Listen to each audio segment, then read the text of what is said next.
On a abordé tout ce qui est protection, examen, alerte, la personne qui s'étouffe, la personne qui saigne, la personne inconsciente, la personne qui présente un malaise et les plaies, le chapitre des plaies.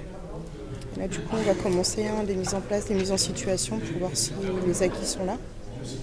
Et le 22, donc, ce sera tout ce qui est brûlure, atteinte traumatique et puis la réanimation cardio-pulmonaire. C'est la première fois qu'on intervient en club professionnel de sport.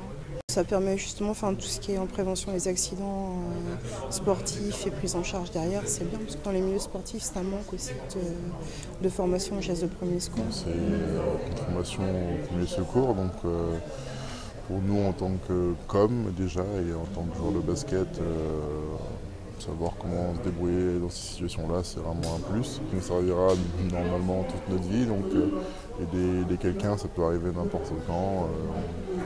Tu vas chez toi prendre de la baguette, ou il y a un accident de la route, ou on ne sait pas. Donc au-delà du basket, c'est vraiment pour la vie comme citoyen, pouvoir aider son prochain.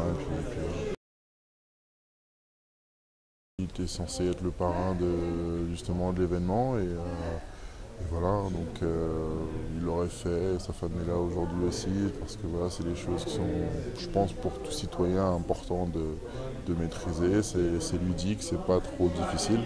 Donc quand tu connais les bases, après tu peux aider, hein, donc c'est important que si tout le monde peut le faire, c'est quoi. Ça fait plusieurs mois qu'on œuvre pour la mise en place de cette formation parce qu'on peut être confronté dans la vie de tous les jours ou au bord d'un terrain à un malaise ou à un besoin de pouvoir apporter de pouvoir formuler les gestes de premier secours et l'expérience nous a montré que ces gestes peuvent sauver une vie.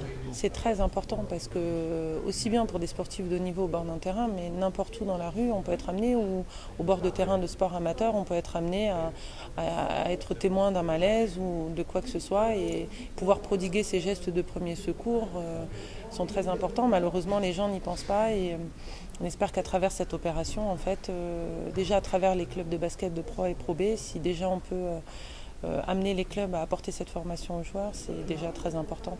Malheureusement, voilà, c'est que très souvent, on vit dans une société où on attend qu'il y ait une grosse catastrophe pour que les choses bougent. Alors on a essayé de faire les choses en amont.